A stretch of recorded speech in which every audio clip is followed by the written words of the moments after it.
Hello everyone. हम कर रहे थे पार्टनरशिप अकाउंटिंग सर। शुरू किया था हमने, अब तक हम कर चुके हैं till the rights of partner. आगे मूव करते हैं sir. Now the topic is maximum number of partners. कल मैंने आपको बताया था मिनिमम नंबर ऑफ पार्टनर्स कितने होते हैं। मिनिमम नंबर ऑफ पार्टनर्स कितने होते हैं?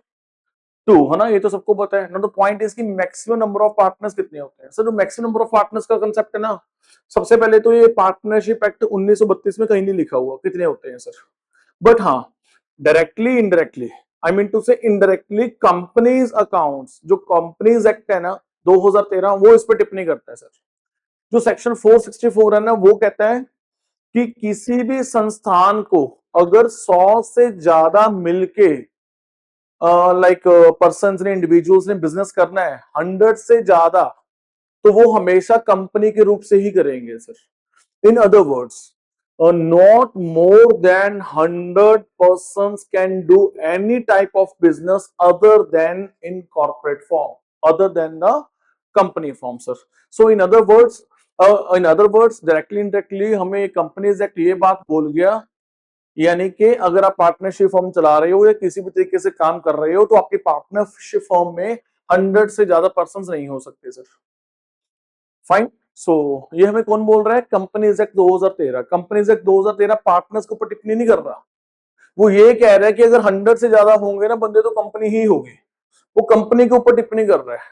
पर उसका इंडायरेक्टली मतलब क्या हुआ कि कोई भी अदर फॉर्म ऑफ बिजनेस में 100 से ज्यादा नहीं हो सकते सर। मेरी बात समझ आ रही कि नहीं? इन अदर वर्ड्स पार्टनरशिप फॉर्म में ये चीज एप्लीकेबल होगी बॉस। ठीक है। Partnership, Indian partnership act 1932 does not prescribe any maximum limit on the number of persons in a firm.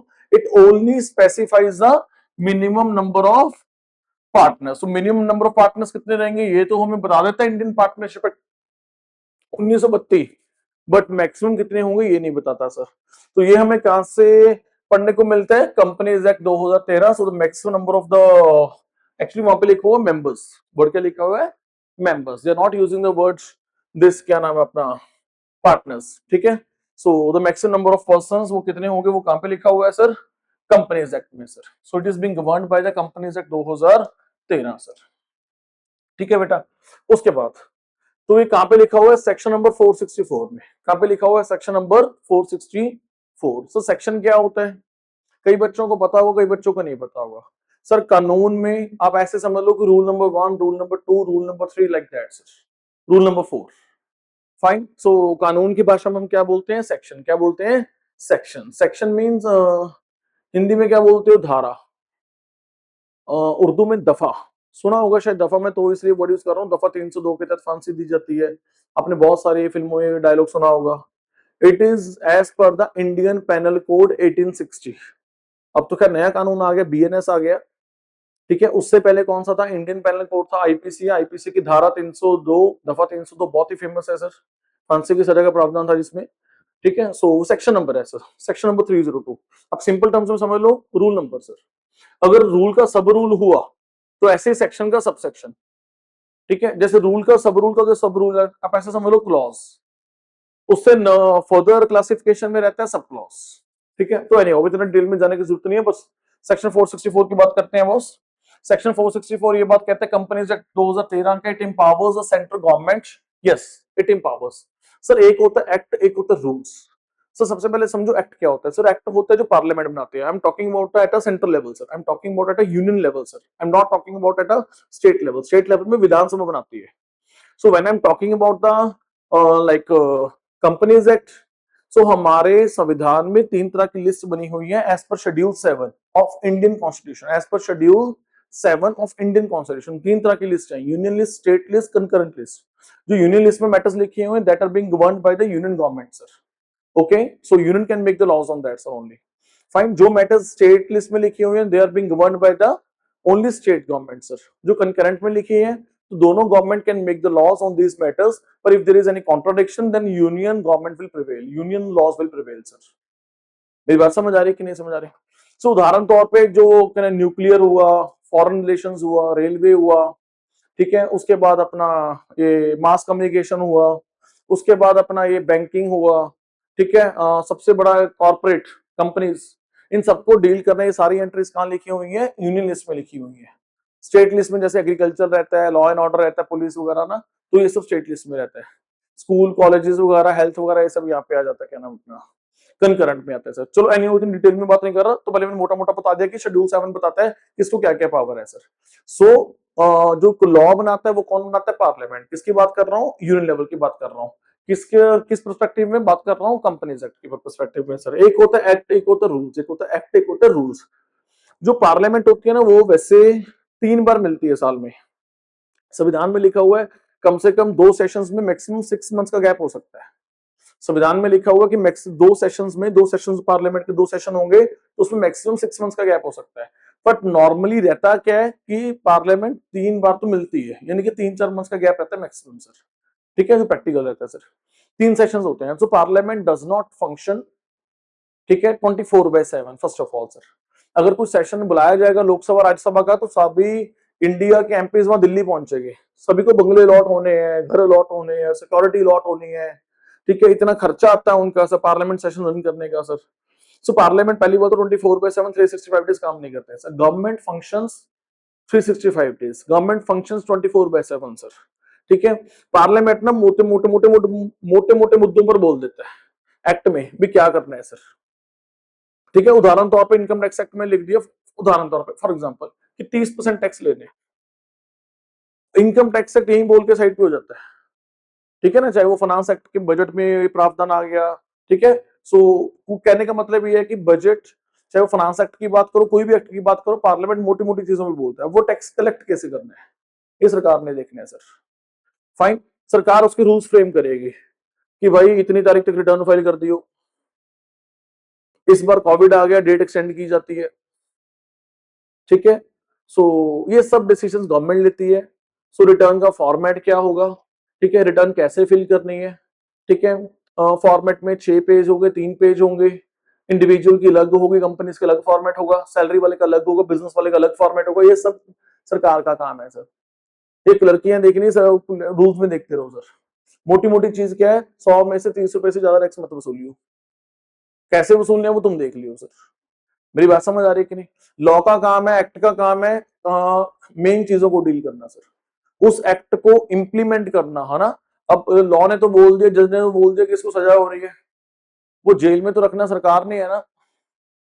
तो जेल में रोटी कब देनी है, कौन सा क्या खाना बनेगा, कैसे कैसे करना है, कैसे पैरोल मिलेगी, वो तो उनके लोकल जो रूल्स बनाए होंगे। फाइन, क्योंकि ये स्टेट मैटर है sir, law and order state matter, her state की अपने अपने रूल्स एंड रेगुलेशन है सर। फाइन, सो सबसे देश में सबसे ऊपर है संविधान। सबसे ऊपर क्या होता है, संविधान। सिर्फ 1 मिनट लूंगा, चीजें सब समझ आ जाएंगी सर। सबसे देश में सबसे ऊपर क्या होता है, कॉन्स्टिट्यूशन सर। इसको कोई भी ओवर रूल नहीं कर सकता है। इस दुनिया में, इंडिया में कोई भी ऐसा कानून नहीं बन सकता जो इसकी धारणा को, इसके विपरीत हो सर, इसकी धारणा के विपरीत हो सर, जो उसको ओवर रूल कर दे सर।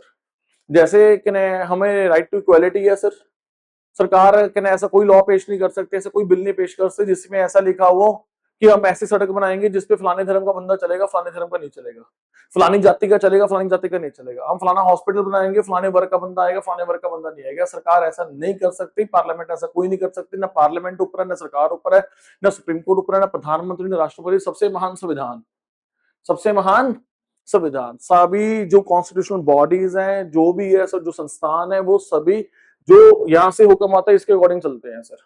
ये हमें गाइड करते हैं सर। मेरी बात समझ आ रही है कि संविधान की किताब में सब लिखा हुआ है सर। सो इसके विपरीत नहीं हो सकता। सो सेकंड नंबर की जो प्रायोरिटी रहती है वो रहती है एक्ट्स की, पार्लियामेंट की सर। ठीक है, जो भी एक्ट्स बनेंगे वो संविधान को मद्देनजर रखते बनते हैं सर। उसके बाद जो थर्ड नंबर पे रहता है रूल्स एंड रेगुलेशंस। रूल्स कह लो आप, रेगुलेशंस कह लो, ठीक है, आप सर्कुलर्स कह लो बेटा, आप क्या बोल लो, सर्कुलर्स बोल लो। ठीक है, ये सब रहता है सर। सर्कुलर्स क्या होता है, मैं बताता हूँ सर्कुलर्स क्या होता है। किसी एक्ट को कैसे पढ़ना है, अगर पढ़ने में कोई दिक्कत आ रही है, कोई कॉन्ट्राडिक्टरी है, तो सरकार सर्कुलर जारी करके उसकी क्लैरिफिकेशन जारी कर देती है सर। पहली बात, कोई रूल्स एंड रेगुलेशंस को पढ़ने में दिक्कत आ रही है ना, कोई वकील कैसे उसको इंटरप्रेट कर रहा है, कोई बंदा उसको कैसे इंटरप्रेट कर रहा है, तो उसकी क्लैरिफिकेशन सरकार जारी करती है सर्कुलर के माध्यम के सर। फाइन, सो ठीक है, मैं इसको साइड पे कर रहा हूँ सर्कुलर्स को सर। ठीक है जी, सो ये क्या होता है, रूल्स। फाइन, तो लॉ ने कह दिया, एक्ट ने बोल दिया भी भाई मैक्सिमम 100 बंदे तक सरकार अनाउंस कर सकती है। कि सरकार को पावर दे दी 100 बंदे तक वो अनाउंस कर देती है। तो सरकार ने क्या रूल्स फ्रेम किए सर? सर सभी रूल्स बुक अलग अलग है। प्रोस्पेक्टस कंपनी ने इशू कैसे करना है, प्रोस्पेक्टस रूल्स अलग होंगे। कंपनी इनकॉर्पोरेट कैसे होगी कि पूरा प्रॉपर प्रोसीजर है उसका, उसकी इनकॉर्पोरेशन रूल्स अलग होंगे। मेरी बात समझ आ रही कि नहीं समझ आ रही? सो ये सब चीजें अलग अलग रहती हैं बॉस, ठीक है। सो दूसरी बात, सर क्या आप हमें बता दोगे, कोई एक बार खोल के दिखाओगे वेबसाइट कहाँ पे होते हैं? आप मुझे याद करना, मैं कल को दिखाऊंगा आपको वेबसाइट खोल के। आई विल क्या नाम है, पहले खोल के रखूंगा पेज, वो मैं दिखाऊंगा भी, ये देखो सारी रूल्स की किताबें पढ़ी है यहाँ पे सर, ठीक है ना। तो आपको समझ आ जाएगा कितने सारे रूल्स एंड रेगुलेशन होता है। तो अपने आप में रूल्स बहुत हैवी बल्कि किताबें रहती है उसकी सर, ठीक है ना। सो प्रैक्टिकली बंदा बोल देता है कंपनी रजिस्टर करानी है, पर अकेला अकेला रूल फॉलो करना है, it's a tough job boss, ठीक है, it's a fine job sir. So सरकार ने रूल्स फ्रेम किए, तो रूल्स में लिख दिया कि हाँ ठीक है, हमें कानून ने पावर कितने तक की दिया, 100 तक की। तो इन्होंने रूल्स फ्रेम करके अनाउंस कर दिया, रूल्स पब्लिश कर दिए, रूल्स फ्रेम कर दिए, रूल्स बना दिए, उसमें लिख दिए 50।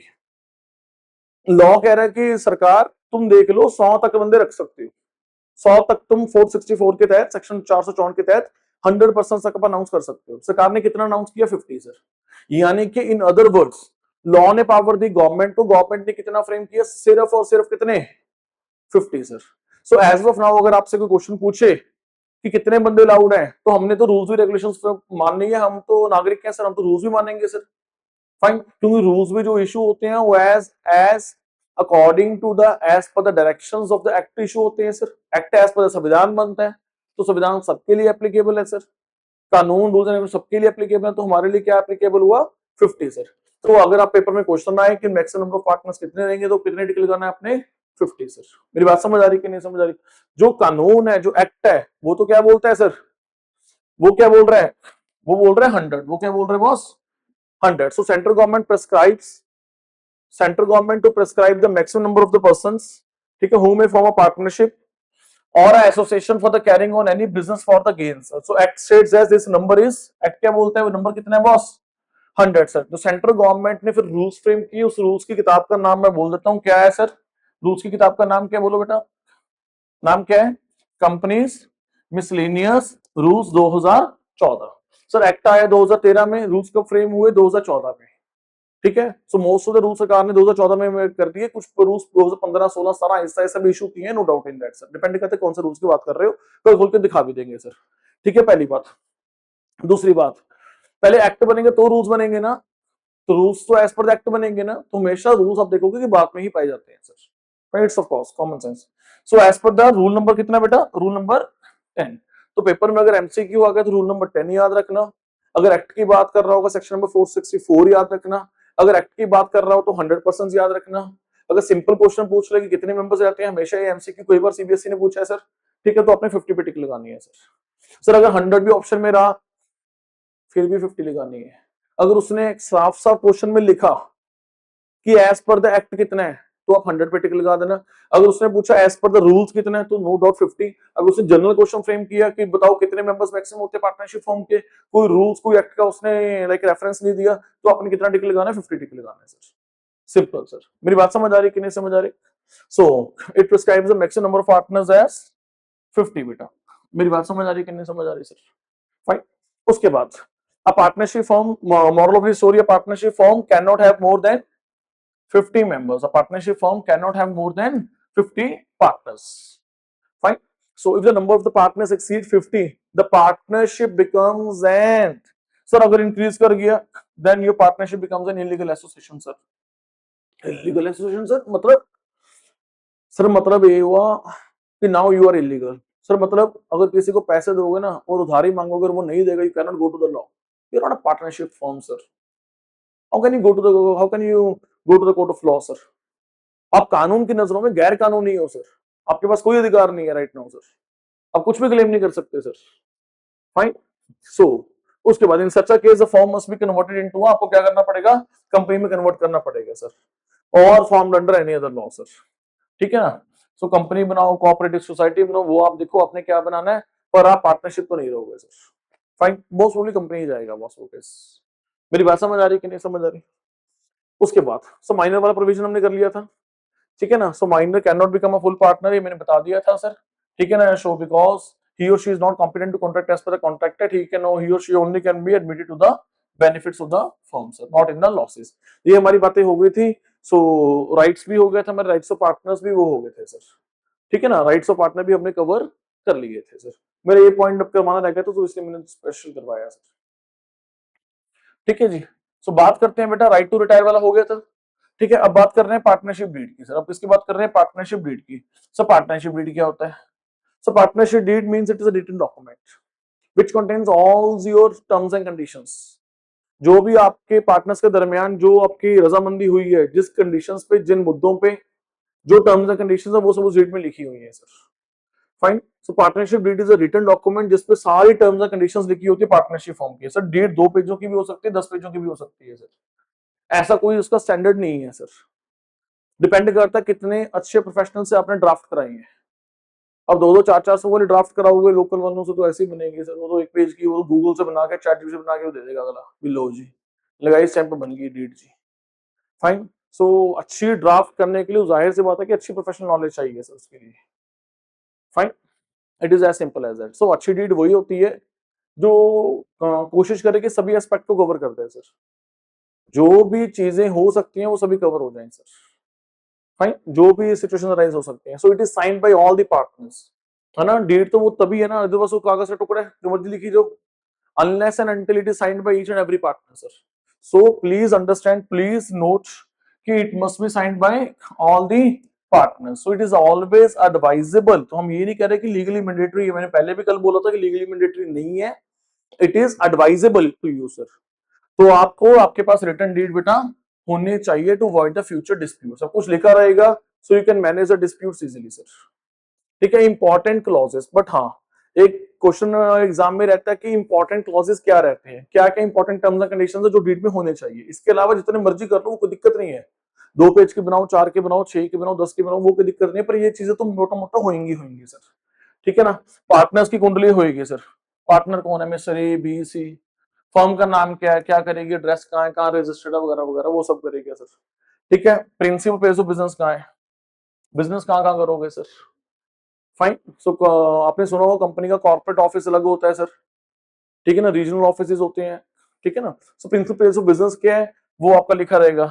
किस चीज का बिजनेस करते हो बॉस, डीड में लिखा होगा सर. ये पार्टनरशिप डीड कब बना रहे हो, कभी एप्लीकेबल होगी सर. ठीक है ना, वो डेट उसमें रहेगी रहेगी सर उस डीड में सर. सर कितना कितना पैसा कॉन्ट्रीब्यूट किया है. ठीक है. कितनी कितनी कैपिटल कॉन्ट्रीब्यूट किया बाय ईच पार्टनर. ठीक है. चाहे वो फिक्स कैपिटल है, चाहे वो फ्लक्चुएटिंग कैपिटल है, टेक्निकली क्या होता है, फर्क क्या होता है वो आगे जाके देखेंगे. फिक्स कैपिटल अकाउंट किसको बोलते हैं और फ्लक्चुएटिंग कैपिटल अकाउंट किसको बोलते हैं सर. मेरी बात समझ आ रही कि नहीं समझ आ रही. सो उसके बाद इंटरेस्ट ऑन कैपिटल, अगर पार्टनर को देना है, ब्याज देना है कैपिटल के ऊपर, नहीं देना, अगर देना है तो रेट क्या है, नहीं देना तो नासी. इंटरेस्ट ऑन ड्राइंग्स, के ड्राइंग्स के ऊपर ब्याज लेना है, अगर लेना है तो रेट क्या है सर. तो 6%, 8%, 7% जो भी है उसको मेंशन करना पड़ेगा सर. ठीक है. प्रॉफिट शेयरिंग रेशियो क्या है पार्टनर्स की, अगर 2 पार्टनर हो 1:1 है, 2:1 है. ठीक है ना. क्या है आपके रेशियो, 1:1 है लिख लो सर, 2:1 है तो भी लिख लो सर. ठीक है ना, 4:3 है तो भी लिख लो, जो भी आपकी रेशियो वो लिख लो sir. It is as simple as that sir. Fine. उसके बाद इंटरेस्ट ऑन लोन सर. क्या पार्टनर्स को अपना interest on loan by the partner to the firm और फर्म टू द पार्टनर. अगर फर्म पार्टनर से लोन ले तो कितना ब्याज देगी, अगर पार्टनर फर्म से लोन ले तो कितना, वाइस वर्सा सर. अगर फर्म ले तो कितना ब्याज, अगर फर्म दे पार्टनर को तो कितना ब्याज. तो आरओए मेंशन कर लो सर. ठीक है. क्या कोई पार्टनर्स को हमने रेम्युनरेशन वगैरह पे करनी है, सैलरी पे करनी है, कमीशन पे करनी है, if the answer is yes please mention that sir. Valuation of goodwill कैसे होगा सर, गुडविल कैसे कैलकुलेट करनी है वो सब यहाँ पे मेंशन रहेगा सर. सर गुडविल कैसे कैलकुलेट होती है, उसके कुछ मेथड्स होते हैं, वो आगे जाके चैप्टर करेंगे. चैप्टर गुडविल का बहुत इजी चैप्टर है, वो देख लेंगे वहां जाके सर. ठीक है. One of the easiest chapter of your book sir. उसके बाद valuation of the assets at the time of reconstitution sir. So कभी कभी क्या होता है, पार्टनर एडमिट होता है, रिटायर होता है, तो हमें अपने फर्म को रिकॉन्स्टिट्यूट करना पड़ता है. वो कैसे करेंगे आगे जाके डिटेल हम न्यूमेरिकल्स देख लेंगे. बहुत इजी है, कुछ भी नहीं है सर. ठीक है. तो वैल्यूएशन को, एसेट्स को कैसे वैल्यू करना है उसके लिए रिवैल्यूएशन अकाउंट बनाना पड़ता है सर. ठीक है ना. तो आगे जाके देखेंगे सर. उसके बाद सेटलमेंट ऑफ अकाउंट्स, कैसे सेटलमेंट होगी सर. ठीक है. डेथ के टाइम पे, डिसोल्यूशन के टाइम पे सर. ठीक है ना. क्या बिजनेस चलता रहेगा या बंद कर देंगे, किसी पार्टनर को ले सकते हैं, किसी और को नहीं ले सकते, वो सब लिखा रहेगा उस पार्टनरशिप डीड में सर। ठीक है। कभी कभी क्या होता है कि मिड ऑफ द ईयर में या ना ईयर के दौरान किसी पार्टनर की डेथ हो गई, अब उस दौरान तक तो जो प्रॉफिट से कैलकुलेट नहीं हुए ना, बैलेंस शीट तैयार नहीं हुई होती बन के सर, तो अब अगला काम तो करके गया ना, फॉर एग्जांपल अगला 8 महीने काम करके गया उस ईयर में, तो वो 8 मंथ्स का प्रॉफिट कैसे कैलकुलेट होगा। ठीक है, तो 8 मंथ्स का प्रॉफिट हम लास्ट ईयर को बेस मानेंगे, पिछले 3 साल के एवरेज को बेस मानेंगे, कौन से ईयर को बेस मानेंगे, कैसे बेस मानेंगे, वो मेथड यहाँ पे लिखा रहेगा सर। ठीक है जी। उसके बाद अकाउंटिंग पीरियड क्या रहेगा, जो नॉर्मली क्या रहता है 31 March. So rights and duties of partners क्या होंगी, वो सब लिखा रहेगा डेट में सर। ठीक है। सो ड्यूरेशन ऑफ पार्टनरशिप फॉर्म, तो एक होता है पार्टनरशिप एट विल, वो आगे जाके देख लेंगे, एक पर्टिकुलर टाइम ड्यूरेशन के लिए होती है सर। ठीक है ना। सो कभी कभी कुछ पार्टनरशिप फॉर्म्स ऐसी बनती है कि 5 साल के लिए, 10 साल के लिए सर, अदरवाइज वो एट विल हो सकती है सर। ठीक है ना, जब तक कल चल रहे हैं, चला रहे हैं बिजनेस सर। ठीक है ना, जितना कर पा रहे हैं सर। हर कोई बंदा लंबे समय के लिए काम करने की सोचता है सर, कोई ऐसा कोई टाइम पीरियड तो नहीं रहता, पर कभी कभी होता है कि 3 पार्टनर्स हैं, कोई for example national highway authority of India से कोई हाईवे का प्रोजेक्ट मिल गया, 3 साल के लिए, 4 साल के, 6 साल के, 10 साल के लिए, तो उसने पार्टनरशिप फॉर्म बना के वो प्रोजेक्ट को एग्जीक्यूट किया। सो इन दैट केस जो पार्टनरशिप फॉर्म होती है, जो भी वो कुछ कर रहे हैं, joint venture whatever the case में भी, वो फिक्स पीरियड के लिए हो सकता है सर। फाइन। उसके बाद डेथ ऑफ पार्टनर सर। ठीक है ना, अगर डेथ होगी पार्टनर की, पार्टनर फॉर्म कंटिन्यू रहेगी नहीं रहेगी। ठीक है ना, क्या पार्टनर जिसकी डेथ होगी उसके बच्चों को शामिल किया जा सकता है, नहीं किया जा सकता, जो भी रहेंगे क्लॉजेस सर। ठीक है ना। अगर कोई डिस्प्यूट हो गया तो कैसे रिजॉल्व होगा, क्या उसमें लेकिन आप कोर्ट में जाना चाहोगे, या आपके नोन में कोई लीगल फॉर्म है जो आपको डिसॉल्व करे, डिस्प्यूट को रिजॉल्व करेगी प्रोफेशनली सर। ठीक है। या कोई बंदा है, ठीक है ना, या कोई फर्म है सर। ठीक है, या कोर्ट रहेगा, और कोर्ट रहेगा तो कौन सा कोर्ट रहेगा, भाई हमारी फर्म तो दिल्ली में रजिस्टर्ड है, हम तो दिल्ली वाली कोर्ट में जा सकते हैं, और कहीं और कई केस फाइल नहीं करना। कि ऐसा ना हो कि आप जान के केस फाइल कर रहे हो कोई और किसी कोर्ट में, to harass some other partner, क्योंकि जब बंदे की बिगड़ी हुई होती है ना, बिगड़ी हुई होती है, तो अगला कोशिश करता है सामने वाले बंदे को हैरास करने के लिए सर। ठीक है ना, जब चल रहा है तो चल रहा है, इट्स ओके सर। ठीक है ना, इसलिए पहले ही लिख लो कि कहाँ केस फाइल हो सकता है अगर करना पड़ा तो सर। ठीक है sir. So importance of partnership deeds, और ये जो बातें हैं जो ये मैंने सारी लिखी हैं यहाँ पे, ठीक है ना, आप देख लो। ठीक है। सो करते करते मैंने 20 पॉइंट्स लिख दिए यहाँ पे सर। ठीक है। सो सर ये बातें हैं, इंपॉर्टेंट क्लॉजेज हैं, इसके अलावा भी कुछ कुछ क्लॉजेज हो सकते हैं। क्या जो बैंक अकाउंट कराएंगे वो सिंगल पार्टनर के नाम पे इशू होगा, या पार्टनरशिप फॉर्म तो ऐसे कोई सेपरेट लीगल एंटिटी तो है नहीं, उसके नाम के पे कोई कुछ चीज इशू हो जाएगी। अगर तो कोई सेपरेट लीगल एंटिटी हो ना, तो वो अपने नाम पे चीज ले सकती है, अपने नाम पे खाता खुला सकती है। रिलायंस इंडस्ट्रीज के own the assets, Reliance industries के नाम पे लाइक लैंड की रजिस्ट्रेशन हो सकती है बॉस, बट पार्टनरशिप फॉर्म तो अलग बंदा नहीं है ना कानून की नजरों में, कि उसके नाम पे ये जो लाइक बैंक अकाउंट ओपन हो सकते हैं।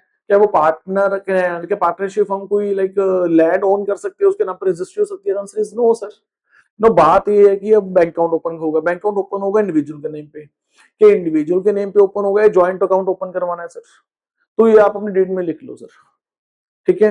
और उसके बाद जब भी आपने चेक काट के देना है, तो एक पार्टनर के साइन से काम चल जाएगा, या तीनों को साइन करने पड़ेंगे, दोनों को करने पड़ेंगे, जो भी है आप उस पर लिख लो सर। मेरी बात समझ आ रही है कि नहीं समझ आ रही? तो और इसके अलावा जो भी चीजें आप लिखना चाहते हो, बैंक अकाउंट कहाँ होगा, कैसे होगा, इसके अलावा हम कौन कौन सेक्टर में बिजनेस करेंगे या किस में नहीं करेंगे, कल को ऐसा ना हो कि एक पार्टनर बोलो आईटी में बिजनेस करते हैं और बाकी दो पार्टनर्स कंफर्टेबल नहीं है आईटी में सिर्फ।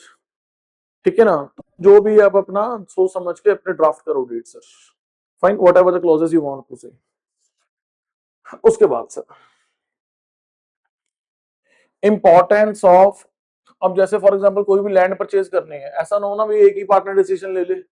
माना है यार म्यूचुअल एजेंसी का कंसेप्ट लागू है यहाँ पे, यार लैंड बड़ी बात होती है ना। अब कभी भी फ्यूचर में बैंक अकाउंट ओपन करवाओगे तो सभी पार्टनर्स की नॉलेज में होना चाहिए। यार बैंक अकाउंट ओपन करवा लिया अपने पार्टनर्स को पता ही नहीं, वहां पे ट्रांजेक्शन रूट हो रही होंगी,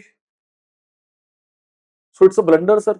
फाइन, तो ये चीजें आप सब लिख लो भी, कभी बैंक अकाउंट ओपन होगा या क्लोज होगा, या इमूवेबल एसेट परचेज होगी या सेल होगी सर, ये पता रहेगी। और कोई भी मूवेबल एसेट जो 5 लाख से ऊपर है, 2 लाख से ऊपर है, 50,000 से ऊपर है, जो भी आपकी पार्टनरशिप फॉर्म की समझता है सर, जितनी बड़ी आपकी फॉर्म है सर, आप एक अमाउंट डिसाइड कर लो भी भाई अगर 10,000 से ऊपर की कोई एसेट है, 50,000 के ऊपर की एसेट है, अगर वो सेल करनी है तो बाकी को बता के सेल करनी है, म्यूचुअल एजेंसी मत लगाने लग जाना वहां पे सर। मेरी बात समझ आ रही कि नहीं समझ आ रही सर? सो इन चीजों को आप अपने डीड में लिखो सर, सो दैट कि मतलब एक जो डीड है एक गाइड का काम करे how to run a business sir. Deed अच्छी वही होती है जो बिजनेस को गाइड करे हाउ टू रन सर। मेरी बात समझ आ रही है कि नहीं समझ आ रही sir? Fine, I do hope को समझ आ रहा होगा बॉस। सो बात करते हैं आगे बेटा, इंपॉर्टेंस ऑफ पार्टनरशिप डीड्स। इसकी इंपॉर्टेंस क्या रहती है sir? It's an important legal document sir, ठीक है ना। कल को पता क्या है, जुबानी गुलामी बातें जुबानी गुलामी होती हैं सर, उसकी कोई वैल्यू नहीं है सर। कल को कोर्ट में जाके क्या कहोगे सर? कल को कोर्ट में जाके क्या कहोगे बॉस? कि हमारी बराबर शेयरिंग थी, हमारी 3:2 थी, हमारी 2:1 थी। कौन मानेगा सर? कहीं लिखा तो हुआ नहीं हुआ।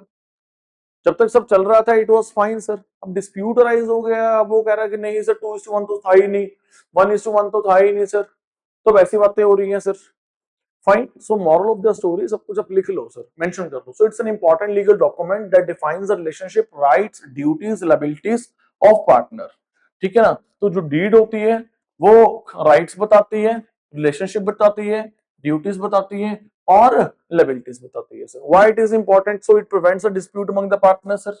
सब कुछ लिखा हुआ होगा क्योंकि किंतु परंतु है ही नहीं सर, ठीक है। जितनी छोटी डीड ड्राफ्ट कराओगे, जितनी जल्दी से कराओगे, जितना अनप्रोफेशनली तैयार कराओगे, so that is not good sir. उसके बाद in case of any dispute it helps in the quick resolution sir. अगर कोई डिस्प्यूट राइज हो भी गया तो मोस्ट प्रोबेबली उसका समाधान क्या है उसके ऊपर हमने टिप्पणी की हुई है, उसके ऊपर हमने अपने यहाँ पे डीड में लिखा हुआ है सर। फाइन, सो रिजॉल्व करने में इजी रहेगा सर। उसके बाद it clearly governs the rights, duty and liabilities of each partner as we have already talked about that sir. Next is the partnership deed is silent on any matter. Fine, अब partnership deed में मानोगे PSR के बारे में नहीं लिखा हुआ, profit sharing ratio क्या रहेगी sir? So then you have to refer Indian partnership act 1932 sir. तो बहुत सारी चीजें फिर कानून में लिखी हुई है, अगर डीड में नहीं लिखी तो फिर आपको कानून का सहारा लेना पड़ेगा। फिर जो कानून में लिखा आपको वो मानना पड़ेगा sir. Fine, so the partnership deed is silent और ऑन एनी मैटर और डज नॉट एग्जिस्ट, या तो अब साइलेंट है या पार्टनरशिप डीड है ही नहीं। ये डीड तो लिखी हुई है पर वो पॉइंट के ऊपर टिप्पणी नहीं की हुई, इंटरेस्ट ऑन कैपिटल क्या रहेगा वो लिखा नहीं हुआ सर, ठीक है। अपना इंटरेस्ट ऑन ड्राइंग्स क्या रहेगा ये सब लिखा नहीं हुआ सर। सैलरी क्या रहेगी लिखा नहीं हुआ, कमीशन क्या रहेगा लिखा नहीं हुआ, इंटरेस्ट ऑन लोन वाला पॉइंट लिखना रह गया सर, ठीक है ना। अगर तो कोई पॉइंट रह गया तो एक्ट को रेफर कर लो, कानून को देखो कानून में क्या लिखा है उसको फॉलो कर लो सर। अगर अगर अगर डीड ही नहीं है, क्योंकि रिटन डीड होना मैंडेटरी तो है नहीं, फिर जो कानून में लिखा हुआ है वैसे रिजॉल्व करना पड़ेगा sir. Then you have to refer the Indian partnership 1932, then it will automatically apply sir. then provisions of the Indian Partnership Act 1932 will automatically apply sir. So अब बात करेंगे provisions of Indian Partnership Act 1932 in the absence of partnership deed। अगर किसी firm के पास partnership deed नहीं है तो उसकी सिचुएशन क्या रहेगी अलग अलग सिनेरियो में सर, पहला पॉइंट। दूसरा पॉइंट, अगर उनके पास डीड है पर फॉर एग्जांपल उस पॉइंट पे वो साइलेंट है, लाइक इंटरेस्ट ऑन कैपिटल पे वो साइलेंट है ना, रेंट पे वो साइलेंट है, इंटरेस्ट ऑन ड्राइंग्स वाले पॉइंट पे वो साइलेंट है डीड सर, कुछ भी नहीं लिखा हुआ उस डीड में सर, तो what will be the scenario sir? Fine, so now move करते हैं sir in the absence of partnership deed. तो पार्टनरशिप एक्ट 1932 ये बात करता है कि अगर पार्टनरशिप डीड नहीं है या फिर वो साइलेंट है on any matter, then the following rules will apply sir. तो following rules will apply sir. पहला मोस्ट इंपॉर्टेंट सर, बहुत बार क्वेश्चंस में आएगा, ठीक है, interest on loan by the partner. अगर पार्टनर ने लोन दिया है फर्म को, अगर पार्टनर ने लोन दिया है फर्म को, यानी कि फर्म ने लोन लिया है पार्टनर से, ठीक है। सो पार्टनर ने लोन दिया है फर्म को, यानी कि फर्म किसका पैसा यूज कर रही है? पार्टनर का। सर जितना इंटरेस्ट चार्ज करना है डिसाइड कर लो, एग्रीमेंट कर लो, हमें कोई दिक्कत नहीं है। 8% में रजामंदी 8% दे दो, 10 देना 10 दो, 12 देना 12 दो, हमें कोई दिक्कत नहीं है, एक्ट को कोई दिक्कत नहीं है।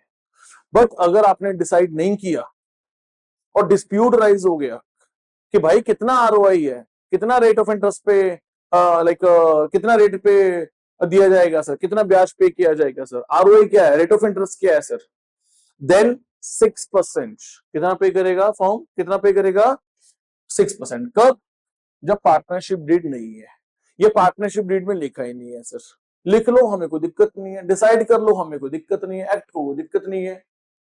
फॉर्म देने को तैयार है 10%, पार्टनर लेने को तैयार है तो एक्ट तो चिल्ल मार ले अपना, एक्ट को तो कोई दिक्कत नहीं है सर। पर अगर नहीं डिसाइडेड, नहीं लिखा हुआ, नहीं agreed sir, then act will come sir.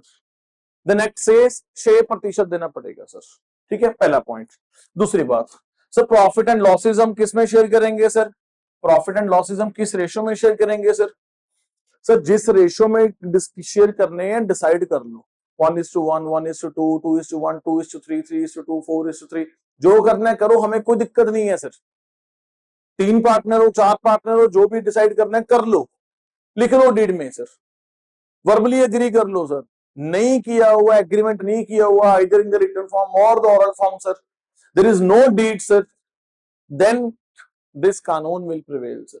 Partnership act 1932 वो क्या कह रहा है कि भाई प्रॉफिट लॉस में इक्वली बांट दूंगा सर। सर इक्वली बांट दोगे? Answer is yes sir. Mister A ने इन्वेस्ट किया 10 लाख, मिस्टर बी ने इन्वेस्ट किया 5 लाख, रेशियो डिसाइडेड नहीं है, तो ये कह रहे हैं कि 2:1 में कर लो, क्योंकि मेरी जो कैपिटल है वो ज्यादा है, इसकी कम है, तो इसमें कर लो सर कैपिटल रेशियो में। नो, कैपिटल रेशियो में नहीं होगा, कानून कह रहा है 1:1 से बराबर में जाएगा सर। अगर इतना ही फिक्र है आपको कि मैंने ज्यादा इन्वेस्ट किया तो लिख लो डीड में, हमें क्या दिक्कत है भाई? अपने एग्रीमेंट कर लो, हमें तो कोई दिक्कत नहीं है। ज्यादा करो कम करो, हमें तो भी कोई दिक्कत नहीं है। पर अगर नहीं लिखोगे, देयर इज नो डीड, और वो अपने क्लॉज मेंशन नहीं किया अपनी डीड में, देन इक्वल होगा, ना कि 2:1 होगा। वैसे लॉजिकल तो 2:1 बनता है, जिसका ज्यादा निवेश उसको ज्यादा पैसा, जिसको कम निवेश उसको कम पैसा। बट आपकी बुक्स में there are hundreds of those को टाइप्स ऑफ क्वेश्चंस जिसमें कैपिटल की रेशियो अलग है और प्रॉफिट शेयरिंग रेशियो अलग है। कैपिटल इक्वल होगी, प्रॉफिट शेयरिंग रेशियो कुछ और ही होती है। कैपिटल कुछ और ही होती है, प्रॉफिट शेयर इक्वल हो जाती है सर उनकी, उसमें कुछ भी चलता है सर। फाइन। तो पर प्रैक्टिकली में क्या होता है, जहां तक हमने प्रैक्टिकल डील किए लोगों के साथ, फर्म्स के साथ, नॉर्मली कैपिटल इन्वेस्टेड रेशियो में रहता है सर। जिसका ज्यादा निवेश उसको ज्यादा शेयर मिलते हैं, जिसको कम निवेश उसको कम शेयर मिलता है, सिंपल सर। ठीक है। बट आपकी बुक्स में, एकेडमिक बुक्स में आप देखना कि 100 types of questions are there जिसमें कैपिटल रेशियो लग है और प्रॉफिट शेयरिंग रेशियो लग है sir. It is quite normal sir. Fine. क्या प्रैक्टिकली ऐसा होता है? नहीं होता सर, होना भी नहीं चाहिए, है ना। एक बंदे ने निवेश किया 99 लाख रुपीस, एक बंदे ने निवेश किया 1 लाख का, और इमेजिन करो बंदे प्रॉफिट इक्वल शेयर कर रहे हैं। अरे बेवकूफ होंगे तो कर रहे होंगे, और क्या है ना। अरे भाई तूने ज्यादा निवेश किया तो ज्यादा कमा आपने, सर लॉस भी तो हो सकता है, फिर तो चलते ही है sir. Profit and loss is a part of the business, उसमें क्या दिक्कत है सर? हर एक बंदा अपनी तरफ से अच्छा ही करने की कोशिश करता है सर। बिजनेस अगर चला रहे हो, लंबे समय से कर रहे हो, तो तभी कर पा रहे हो, नहीं तो अगर लॉस हो 2-3 साल में निपट लोगे सभी। अगर प्रॉफिट लंबा चल रहा है तो प्रॉफिट तभी चल रहा है ना। उसके बाद sir interest on capital, sir जो हमारी कैपिटल इन्वेस्टेड है, क्या उस पर कोई इंटरेस्ट मिलेगा सर? सर आप देना चाहते हो अपने पार्टनर्स को कैपिटल पे इंटरेस्ट, हमें कोई दिक्कत नहीं है भाई, आप दो, आराम से दो, हमें कोई दिक्कत नहीं है। पर दिक्कत यह है कि आप अपनी डीड में लिख लो ना, तो हमें क्यों तंग कर रहे हो? डीड में आप लिख नहीं रहे इंटरेस्ट ऑन कैपिटल, ये डीड आपकी बनी हुई है, आपने ये पॉइंट नहीं मेंशन किया सर, तो फिर कैपिटल के ऊपर आपको कोई ब्याज नहीं मिलने वाला सर। आपकी कैपिटल के ऊपर आपको कोई इंटरेस्ट नहीं मिलेगा सर। देना चाहते हो लिख लो, कानून को कोई आपत्ति नहीं है सर, अपना डिसाइड कर लो सर। सर क्या एग्रीमेंट हमने रिटर्न करना है कि ऑरल भी कर सकते हैं? अरे ऑरल डिसाइड कर लो, अरे हमें तो कोई दिक्कत नहीं है। पर रिटर्न का ये फायदा होता है, कल को डिस्प्यूट हो जाएगा तो हर चीज वो नहीं होता कि डिसाइडेड क्या है। एक पॉइंट होता है कि लॉ में क्या लिखा है, दूसरा पॉइंट होता है कोर्ट में प्रूफ करना, वो अपने आप से सबसे बड़ा चैलेंज है सर। अब वर्बली जो डिसाइड करना करते रहो, पर जब को कल डिस्प्यूट राइज होगा ना, कोर्ट में प्रूफ करना मुश्किल हो जाएगा sir. What is written in the law, it is one aspect, what is to be proved sir ये अपने आप में बहुत बड़ी चीज है, इसलिए वकील लोग है सर, है ना। नहीं तो लॉ में सब कुछ लिखा ही हुआ है सर, पर प्रूफ भी तो करना है ना।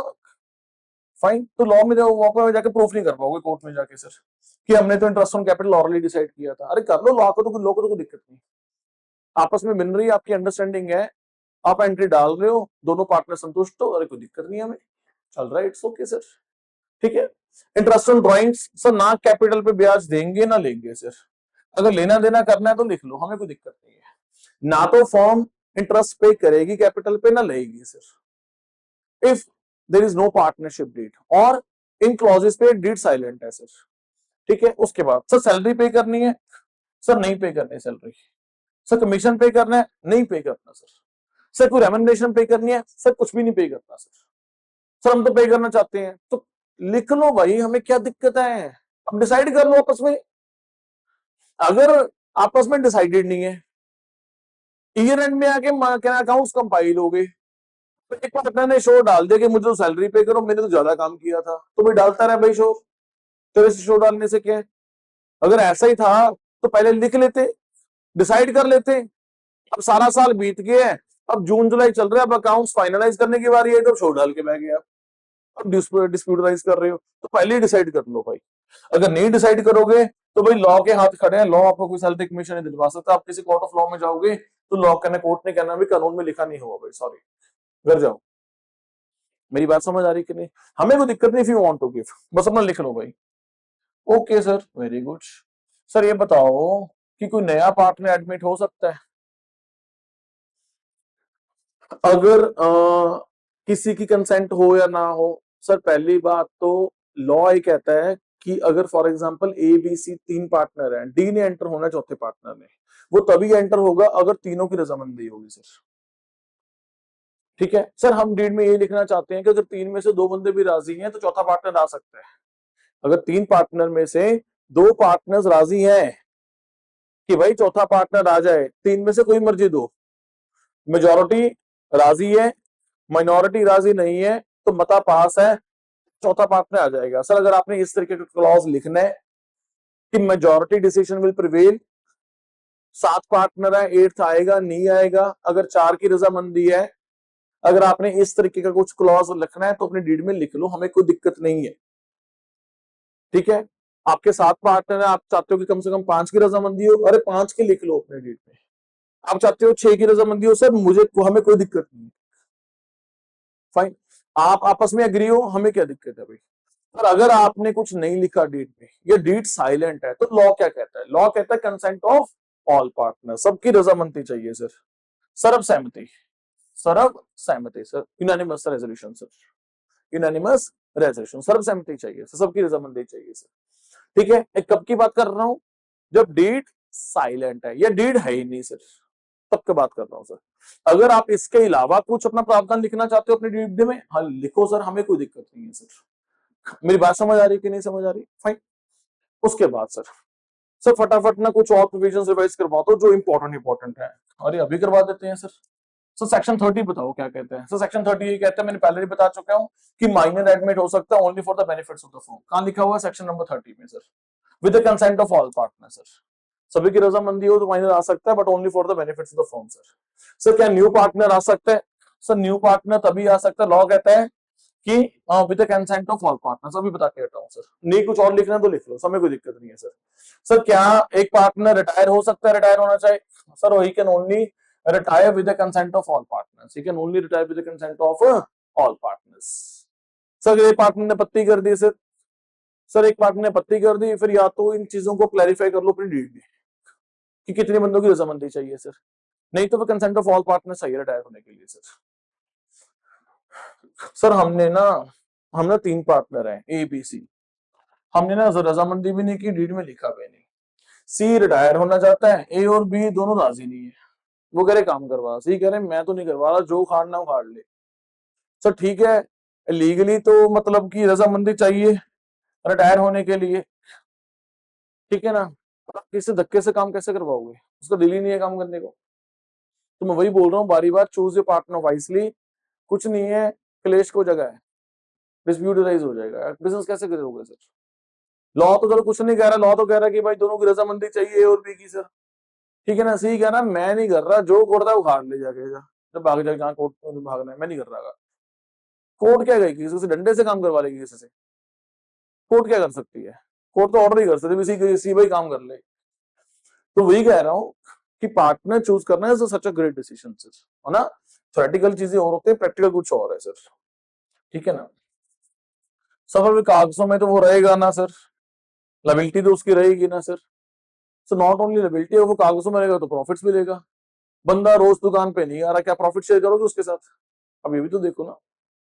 आप कह रहे हो कि सर ठीक है, सी नहीं जाना चाहता ना, ए और बी कह रहे कोई बात नहीं, हम भी नहीं जाने देंगे, सी तो यहीं रहेगा, सी तो यहीं रहेगा और लायबिलिटीज के लायबल है। तो सी कह रहा है भी कोई बात नहीं, कागजों में पार्टनर हूं, मैं तो शॉप पे आने नहीं वाला भाई, मैं तो बिजनेस में आऊंगा नहीं, कोई बात नहीं, प्रॉफिट भी भेज दे मेरे घर। अगर मैं लायबल हूं तो प्रॉफिट भी तो एंजॉय करूंगा ना, नहीं तो लायबिलिटी का है कि कुछ नहीं है। 100 बातों की एक बात, डिस्प्यूट राइज होगा सर, और डिस्प्यूट के साथ बिजनेस कैसे करोगे सर? एनी हाउ सर, आप ना थ्योरेटिकली बताओ, पेपर में क्वेश्चन आए क्या करना है sir? Consent of all partners, consent of all partners, that means अगर ऐसा क्वेश्चन आया कि एबीसी पार्टनर है, डीट में कुछ लिखा नहीं है, सी रिटायर होना चाहता है कि ए और बी की कंसेंट चाहिए, answer is yes. Fine sir, क्या रजिस्ट्रेशन कंपलसरी है? सर नहीं, मैंने पहले ही बता चुका हूं, ऑप्शनल है सर। सर कहां लिखा हुआ है? Section number 69। कहां लिखा हुआ है? Section number 69 sir. सर अगर फॉर्म, अगर पार्टनर की डेथ हो जाए, आप क्या कर सकते हैं? एबीसी पार्टनर से सी चला गया, तब क्या हो जाएगा सर? फॉर्म डिसॉल्व हो जाएगी। सर फॉर्म डिसॉल्व हो जाएगी तो क्या करेंगे सर?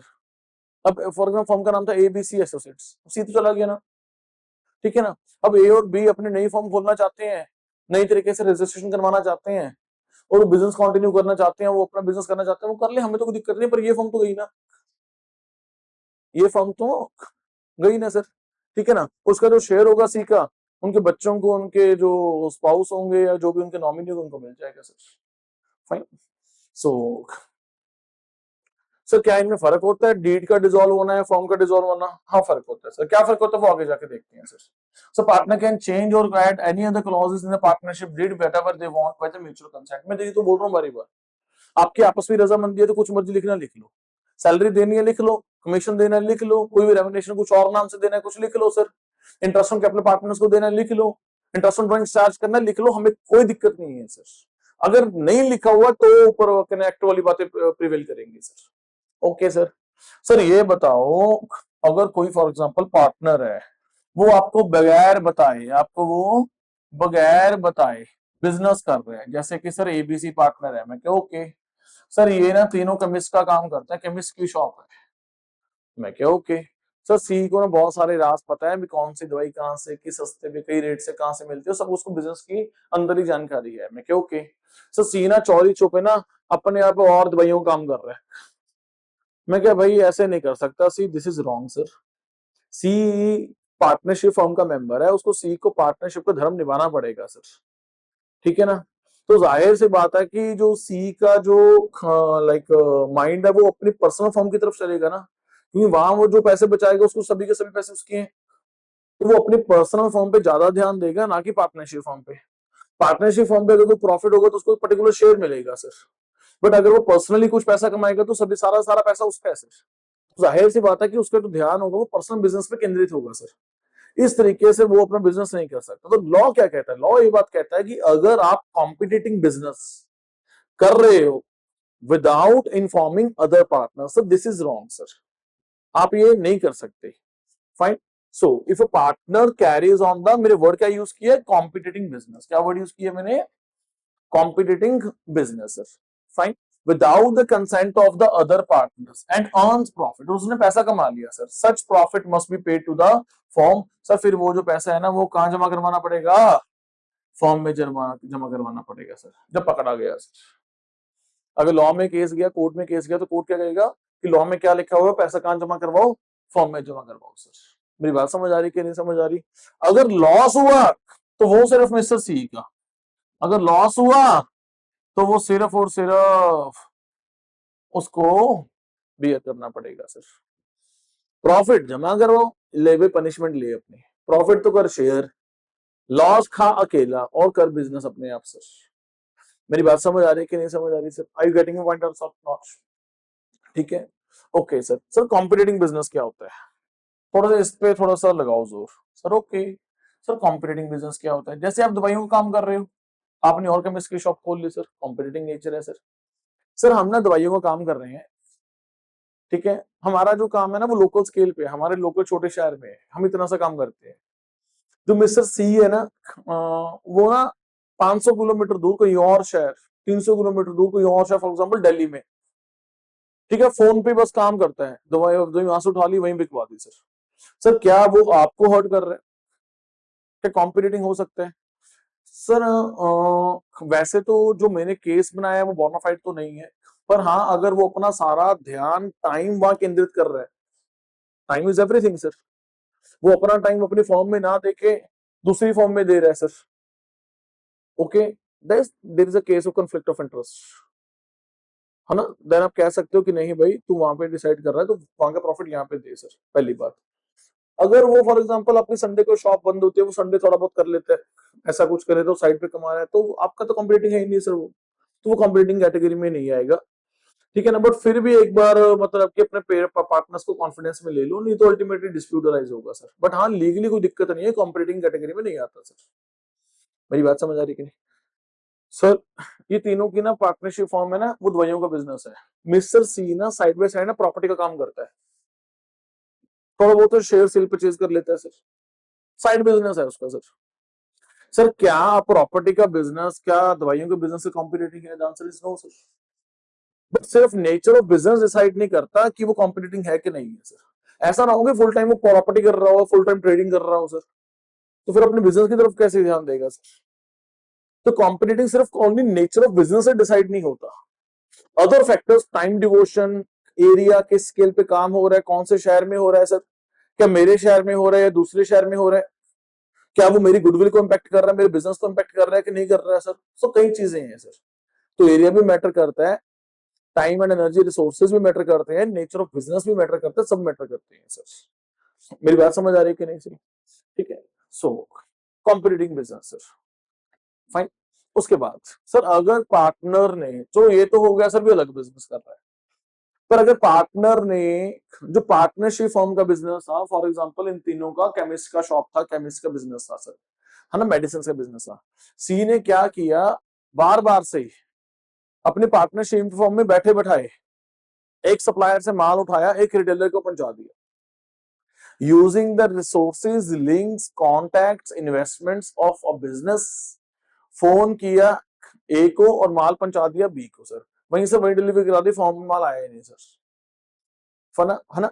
मतलब कि फर्म को बिना बताए प्रॉफिट कमाया है, और फर्म के एसेट्स यूज हुए हैं सर, है ना। लिंक भी बहुत बड़ी एसेट होती है आज के जमाने में, लिंक भी बहुत बड़ी चीज है सर, फाइन। सो कहने का मतलब क्या है, अगर आप किसी भी तरीके से फर्म के बिजनेस से हाइड करके कुछ प्रॉफिट कमाओगे, सीक्रेटली कुछ प्रॉफिट अर्न करोगे, if a partner earn secret profit from the transaction of the firm, है ना, सो सीक्रेट ट्रांजैक्शन की फर्म की सर, ठीक है ना।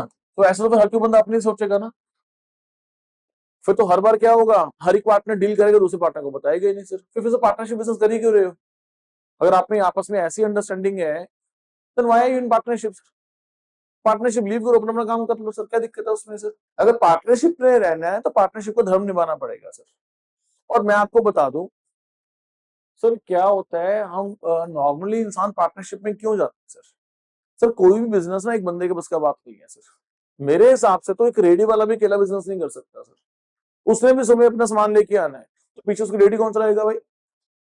एक छोटा बंदा भी ना वो अकेला नहीं कर सकता सर, एक बंदे ने सामान तैयार करना है, लेके आना है, परचेजिंग, है ना, दूसरे ने कस्टमर को अटेंड करना है सर, दो दो बंदे चाहिए कम से कम एक रेडी चलाने के लिए सर, और शायद अगर थोड़ा काम ज्यादा में भी तीन चार चाहिए सर। अब मेरी बात समझ रहे हैं कि नहीं समझ रहे? तो हर नॉर्मली क्या है, लोग बिजनेस प्रॉपोज पे जाते हैं पार्टनरशिप में सर, और पार्टनरशिप में रह के आप अगले का टाइम ले रहे हो, है ना, उसकी एनर्जी आप यूज कर रहे हो, है ना, उसके रिसोर्सेज आप यूज कर रहे हो, उसके एसेट्स आप यूज कर रहे हो, और अपने आप अंदर ही अंदर अपना अकेले का काम भी आपने तोड़ा हुआ है, और फॉर्म के एसेट यूज कर रहे हो, दिस इज रॉन्ग सर, ठीक है ना।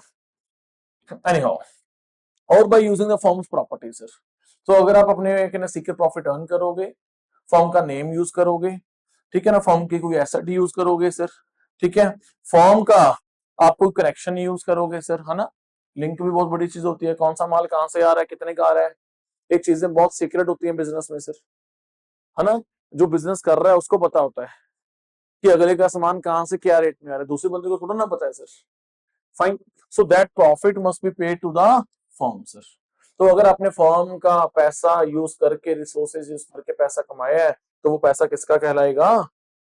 फर्म का कहलाएगा sir. For example if a partner receives a commission from the supplier on the goods purchased by the firm then the commission must be given to the firm sir. तो अगर उसने कुछ ऐसा कुछ कमीशन अर्न कर लिया तो वो जो कमीशन होगा वो कहाँ पे कर देगा, फर्म को पे कर देगा सर। मेरी बात समझ आ रही कि नहीं समझ आ रही? उसके बाद सर क्वेश्चन करवाओ जो एग्जाम में आएंगे। ओके क्वेश्चन करवा देते हैं sir. For example Ravi Suresh Neha, Ravi Suresh Neha sir, ठीक है, ये तीनों पार्टनर है सर, ठीक है, in a firm sir, but they do not have a partnership deed sir, but they do not have the partnership deed sir. Sir बताओ क्या रहेगा सर? अब हुआ क्या sir Ravi has contributed more capital than the father partners, क्योंकि रवि ने ज्यादा पैसा निवेश किया है, नाउ ही इज क्लेमिंग 8% ब्याज ऑन कैपिटल, वो 8% इंटरेस्ट मांग रहा है ऑन कैपिटल सर, ठीक है, डीड इनके पास है नहीं। इसका कहना है ये है रवि का कि क्योंकि मैंने ज्यादा पैसे का निवेश किया तो मुझे इंटरेस्ट ऑन कैपिटल मिलना चाहिए सर। सर भाई तूने किया निवेश ज्यादा, तूने किया कम, अगर तुम्हें चाहिए इंटरेस्ट ऑन कैपिटल तो अपना डिसाइड कर लो, डीड में लिख लो, वर्बली डिसाइड कर लो सर। पर अगर आप डिसाइडेड नहीं हो, क्योंकि ऊपर क्वेश्चन में लिखा होगा कि डीड नहीं है, मैं मान के चल रहा हूँ कि दैट मींस कोई डिसाइडिंग नहीं है आपकी सर, आपने डिसाइड नहीं कर रखा, क्वेश्चन ये हिंट दे रहा है सर आपको, तभी वो आपकी नॉलेज चेक कर रहा है सर हमारा ओरल एग्रीमेंट भी हो सकता है, क्वेश्चन बताता है सर अगर ओरल एग्रीमेंट है तो बताता कितना रेट डिसाइडेड है सर, तो क्योंकि क्वेश्चन में मेंशन नहीं है, ठीक है, कि कितना रेट मिलना चाहिए, क्वेश्चन में सिर्फ यही हिंट है कि डीड नहीं है, दैट मींस कोई डिसाइडिंग फैक्टर नहीं है sir, fine, and still he is demanding on the behalf कि मेरा ज्यादा पैसा लगा हुआ है sir, but Suresh and Neha जो दो पार्टनर्स बाकी हैं वो कह रहे कि नहीं मिलेगा इंटरेस्ट ऑन कैपिटल। आप बताओ कि इंटरेस्ट ऑन कैपिटल मिलना चाहिए कि नहीं मिलना चाहिए? नहीं मिलना चाहिए, वेरी गुड सर। मेरी बात समझ आ रही कि नहीं? तो अपने आंसर में कैसे लिखना है, since the firm is not having a partnership date then the provisions of Indian partnership act 1932 will apply sir. So in this case, ठीक है, as interest on capital has not been decided and as there is no date, so Mr. Ravi is not entitled to any interest on capital at any rate of interest, fine, or in other words he is not entitled for the interest on capital sir. So objection raised by Suresh and Neha is valid sir, as per the provisions of Indian Partnership Act। आपने इस प्रकार से answer लिख देना उसका sir, fine.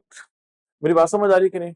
तो आपने क्या लिखना है, as there is no partnership deed, या तो आप हेडिंग में लिख लो, बाकी सारे आंसर्स बारी बार लिखने की जरूरत ही नहीं ना, एक बार हेडिंग दे दो उसकी कि as there is no partnership deed the following provisions of Indian partnership act 1932 will apply sir, ठीक है ना। तो आप क्या लिखोगे, Ravi will not get any interest on capital, और आप आगे ये भी लिख सकते हो the objection raised by other two partner Suresh and Neha is valid sir. मेरी बात समझ आ रही है? फाइन। उस तो बाद सर नेक्स्ट सुरेश कह रहा है कि भाई मैं तो ना बिजनेस में ज्यादा टाइम डिवोट करता हूँ। ओके सर मुझे ना सैलरी चाहिए 6,000 पर मंथ, क्योंकि मैंने ज्यादा टाइम इन्वेस्ट किया, मेरा ज्यादा टाइम इन्वेस्ट किया है तो मुझे सैलरी पे करो सर। मुझे बताओ डीड है नहीं, डीड क्या कहती है कि अगर डीड नहीं है या मतलब कि आपका एग्रीमेंट नहीं है तो क्या आपको सैलरी मिलेगी सर? क्या आपको सैलरी मिलेगी boss? The answer is no sir. Sir आपने डिवोट किया कम, आपने डिवोट किया ज्यादा, हमें कुछ नहीं पता, हमें तो बस ये पता है कि आपको सैलरी नहीं मिलेगी, दैट्स इट सर। क्यों क्यों क्यों क्यों क्यों? क्योंकि पार्टनरशिप एक्ट 1932 ये बात बोलता है सर, वो बोलता है कि अगर सैलरी देनी है तो डिसाइड कर लो, डीड में लिख लो या डीड ड्राफ्ट कर लो। As you don't have any date, then provisions of Indian Partnership Act 1932 will apply. So it doesn't matter कि आपने ज्यादा टाइम इन्वेस्ट किया या कम टाइम इन्वेस्ट किया, ये नहीं हमें पता, आप ज्यादा एफिशिएंट हो कम एफिशिएंट हो, लॉ कहता है कि कोई सैलरी नहीं है सर, फाइन। सो रवि और नेहा की जो डिसएग्रीमेंट है वो वैलिड है सर। मेरी बात समझ आ रही कि नहीं समझ आ रही? So this is the point. So Ravi sorry Suresh will get not any salary और रेमुनरेशन सर। उसके बाद नेहा ने एडवांस किया लोन, नेहा ने कितना लोन दिया है फर्म को? 60,000 का, और वो कितना डिमांड कर रही है? 9%। सर 9% कर लो, हमें तो कोई दिक्कत नहीं, पर डीड में लिख लो या डिसाइड कर लो, डीड आपके पास है नहीं, डिसाइडिंग आपके पास है नहीं सर, तो कितना मिलेगा ब्याज सर? 6%। कितना मिलेगा? 6%। As per Indian partnership act 1932, so she will be entitled for only 6%, not 9% sir, fine. तो आपने ये बात जरूर लिख देनी है, as the firm is not having a deed, then the provisions of Indian Partnership Act 1932 will apply. तो अकेले पॉइंट लिखने के बजाय आप स्टार्टिंग में लिख दो ये बात को सर, ठीक है। उसके बाद Ravi withdraw 12,000 rupees from the form for his personal use, उसने विड्रॉ करवाया ड्राइंग से उसके 12,000 के सर, ठीक है ना। बाकी दो पार्टनर्स कह रहे हैं इंटरेस्ट ऑन ड्राइंग चार्ज करो। अरे भाई जब वो आप इंटरेस्ट ऑन कैपिटल नहीं दे रहे तो इंटरेस्ट ऑन ड्राइंग्स की काहे की बात आ गई, डीड तो है नहीं, है ना, ये तो डीड में लिख लो, सामने तो कोई दिक्कत नहीं है। कानून ये बात कहता है ना ब्याज मिलेगा ना लेंगे, ना कैपिटल पे देंगे ना ड्राइंग्स पे लेंगे सर, ठीक है, ना देना ना लेना है sir. So he will not be charge, that Ravi will not be charge interest on drawings, fine, पहली बात। दूसरी बात, जो इनका इंटेंशन है, जो इनका व्यू है, ये रॉन्ग है सर, फाइन। दोनों पार्टनर सर, क्या नाम है इसका, सुरेश एंड नेहा सर। कुल मिला के इंटरेस्ट ऑन ड्राइंग्स चार्ज नहीं करना sir. At the end of the day, no interest on drawings will be charged from the Ravi as per the act, sir. Okay, sir. Very good. Sir, profit ना form का अभी हमने कोई खर्चे debit नहीं किए। मैं कहा ओके, कह रहे हैं सर प्रॉफिट है ना, जो प्रॉफिट है ना फॉर्म का। मैं कहा यस सर, वो ना 72,000 है। कितना है? 72,000 है सर। सर रवि कह रहा है कि जो प्रॉफिट है ना वो कैपिटल की रेशियो में डिस्ट्रीब्यूट करो सर, ठीक है ना। तो कैपिटल गिवन है यहाँ पे नहीं गिवन, मैं मान के चल रहा हूँ कि इक्वल नहीं है, अलग अलग है सर। मैं मान के चल रहा हूँ कि इक्वल नहीं है, वो अलग अलग है सर। सर हम कैपिटल रेशियो कंसिडर नहीं करते, हम इक्वल रेशियो देते हैं सर। आपने अलग रेशियो डिसाइड करनी कर लो, हमें कोई दिक्कत नहीं, पर अपना डिसाइड कर लो, डीड में लिख लो sir. Because you are not having deed, तो partnership act will apply sir. तो जाहिर सी बात है कि इक्वली शेयर होगा, 72,000 पे 24,000 में जाएगा सर। मेरी बात समझ आ रही है कि नहीं समझ आ रही?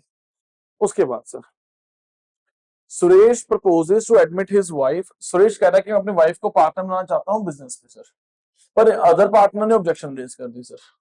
सर जब आपकी डीड ना हो तो आपने पार्टनर लेके आना नया, तो क्या सर्व सहमति चाहिए या मेजॉरिटी सर्व सहमति, unanimous resolution, consent of all partners. अगर एक ने भी ऑब्जेक्शन रेज कर दी, 8 पार्टनर हैं, ठीक है ना, तो 8 पार्टनर्स में एक ने भी ऑब्जेक्शन रेज कर दी, 10 पार्टनर है, एक ने भी ऑब्जेक्शन रेज कर दी न्यू प्रपोजल के लिए सर, तो प्रपोजल वहीं कैंसिल हो जाएगा।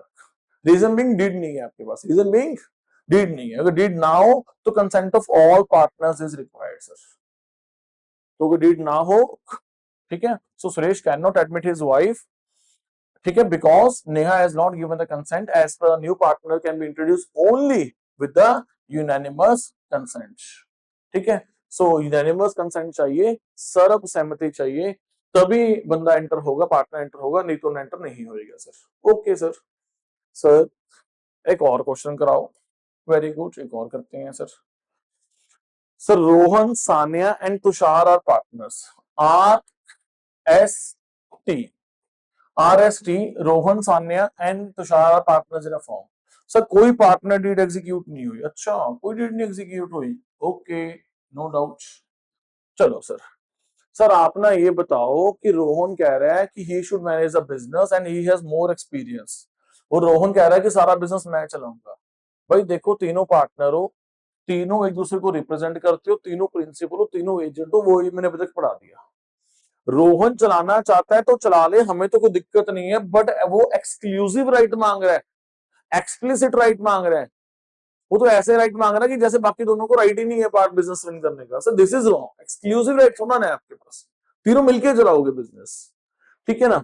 सो वो कह रहे हैं he should manage the business as he has more experience.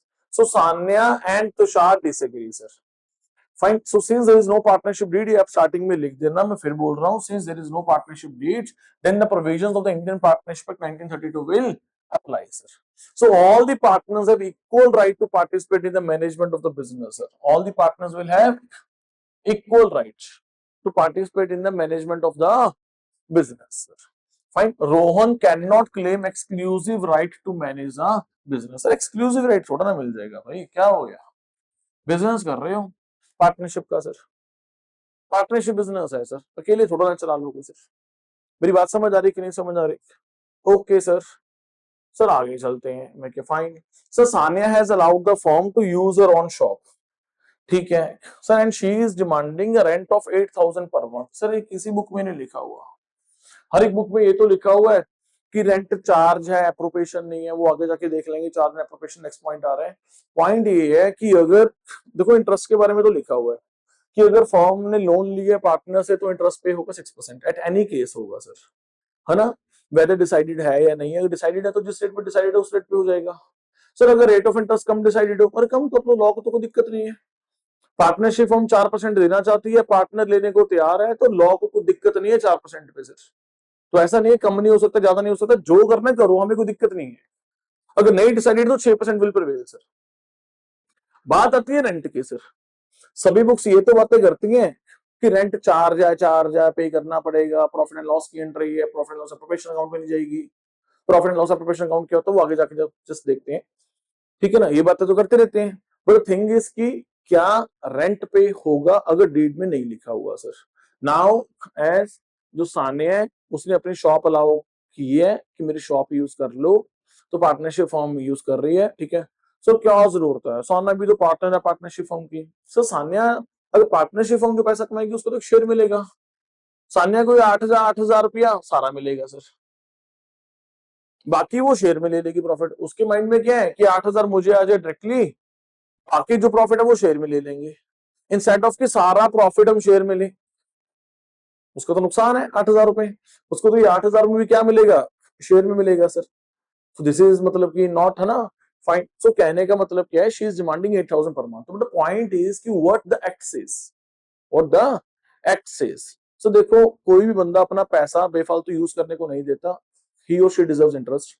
कोई भी इंसान अपना प्रॉपर्टी विदाउट रेंट नहीं देता, ठीक है ना, ही और she should get the rent. But the point is अगर इतना फिक्र है तो डिसाइड कर लो यार, क्लेश की क्या बात है। बट अब नहीं किया तो क्या कर सकते हैं, हमने तो आंसर देना है सर। तो लॉ ये बात बोलता है रीजनेबल रेंट सर। अब मुझे नहीं पता यार अभी ये प्रॉपर्टी चंडीगढ़ की है कि मोहाली की है, किसी गांव की है, छोटी है या बड़ी है, आई डोंट नो। अगर 8,000 उस प्रॉपर्टी के लिए रीजनेबल है, market value, then he she should get that sir. मेरी बात समझ आ रही कि नहीं। अगर फॉर एग्जांपल उस प्रॉपर्टी की वैल्यू 15-20 हजार भी रेंट डिजर्व करती है और वो सिर्फ 8,000 मांग रही है तो उसको मिलना चाहिए सर, अगर नहीं भी डिसाइडेड सो, ठीक है। ये पॉइंट कहीं भी लिखा नहीं हुआ। सो व्हाट आई सेज कि she should get the reasonable rent sir, ठीक है। तो आपने वर्ड रीजनेबल यूज करके अपना आंसर कंप्लीट कर देना है सर, ठीक है। तो क्योंकि डिपेंड करता है ना प्रॉपर्टी की कहां है, property is all about location sir, property is all about location. तो मैं ऐसे टिप्पणी नहीं कर सकता कि उसको मतलब कि हाँ 8,000 मिलना चाहिए कि नहीं मिलना चाहिए। वो हो सकता है कि कम मांग रही हो सर, वो हो सकता है ज्यादा मांग रही हो, I don't know. But Sania is, law कहता है कि Sania is entitled to the reasonable rent. Law Sania is entitled to the, जिसकी प्रॉपर्टी है उसको रीजनेबल रेंट जरूर मिलना चाहिए। For the use of own shop by the firm, rent of 8,000 per month will be allowed, ठीक है। और उसकी एंट्री डलेगी ही डलेगी। चार्ज अगेंस्ट प्रॉफिट का मतलब क्या होता है कि पीएनएल में डेबिट होएगा ही होएगा, whether the firm is in profit और in loss, it doesn't matter at all. मेरी बात समझ आ रही कि नहीं। फर्म की फाइनेंशियल पोजीशन अच्छी है नहीं है ये फर्क नहीं पड़ता, प्रॉफिट में है लॉस में ये फर्क नहीं पड़ता, बट हाँ चार्ज अगेंस्ट प्रॉफिट है, डेबिट होगी ही होगी सर। मेरी बात समझ आ रही कि नहीं समझ आ रही। इफ इट इज रीजनेबल, आप रीजनेबल शब्द का प्रयोग करके अपना आंसर कंप्लीट कर दो कि if it is reasonable then she should get the interest. अब रीजनेबल है नहीं है वो डिपेंड करता है, मम्मी कौन सा पता भी कितनी प्रॉपर्टी है, कितना रेंट है, कितनी जगह, हमें क्या पता सर। फाइन।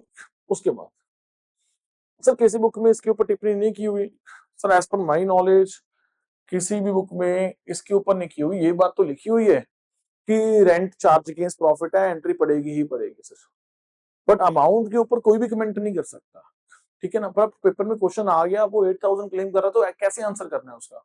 तो आप वर्ड यूज करो कि इफ रीजनेबल रेंट मिलना चाहिए as per the law, and if it is reasonable then it should be given to the Neha sir. बस रीजनेबल लिख के अपना आंसर निबेड़ दो सर, फिनिश कर दो। उसके बाद Tushar started a similar business in his personal name without informing the partner। अरे भाई तो अलग धंधा कर रहा है। Rohan and Sania demand that profit earned by the Tushar from that business should belong to the firm. बोलो मिलना चाहिए नहीं मिलना चाहिए। अरे भाई तुम तो बिना बताए बिजनेस शुरू कर लिया।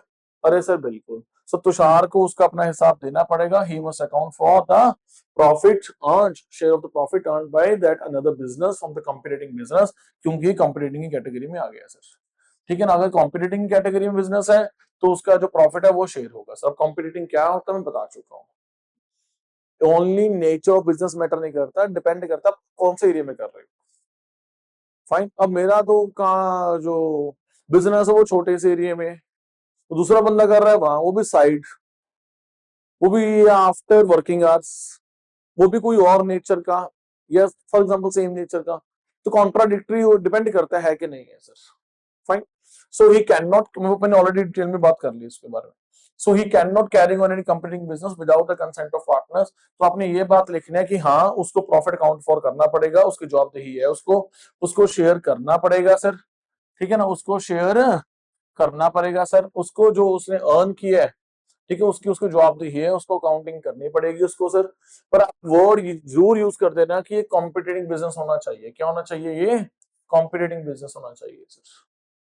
मेरी बात समझ आ रही कि नहीं समझ आ रही? उसके बाद now Rohan wants to expel Tushar from the partnership because of frequent dispute. इनके ना आपस में बनते नहीं, एक पार्टनर कह रहा है दूसरे को एक्सपेल कर दो, कर सकता है सर? कर सकता है? नहीं कर सकता जब तक सभी पार्टनर्स राजी ना हो सर। ठीक है ना, तो नेहा की बात नहीं की गई, तो दैट मीन सिर्फ एक पार्टनर का दूसरे से डिस्प्यूट है, तीसरे पार्टनर को कोई दिक्कत नहीं है sir. Fine. So Rohan can not expel the Tushar from the partnership. ठीक है, partner can be expelled only with the consent of all partners. ठीक है, तो रिटायरमेंट या जो एक्सपेल्शन होगी वो with the consent of all partners होनी चाहिए, as there is no date, as there is no deed. अगर डीड में लिखा है कि ये कर सकता है तो हमें तो कोई दिक्कत नहीं है, अपने डीड में लिख लो जो लिखना है। अगर तुम पार्टनर डिसाइड थे, आपकी रजामंदी से डीड बनी है, आप डिसाइड हो, तो हमें तो कोई दिक्कत नहीं है भाई। हम लोग तो भी बोल रहे हैं डीड है नहीं आपके पास सर। ठीक है ना, तो लॉ की पोजीशन क्या हम तो वो बता रहे हैं सर। ओके सर, आपने कल पढ़ाया था कि राइट होता है पार्टनरशिप के पार्टनर के पास बुक्स को इंस्पेक्ट करने का। Yes sir. Now Sania wants to inspect the books of the accounts and take the copies at any time.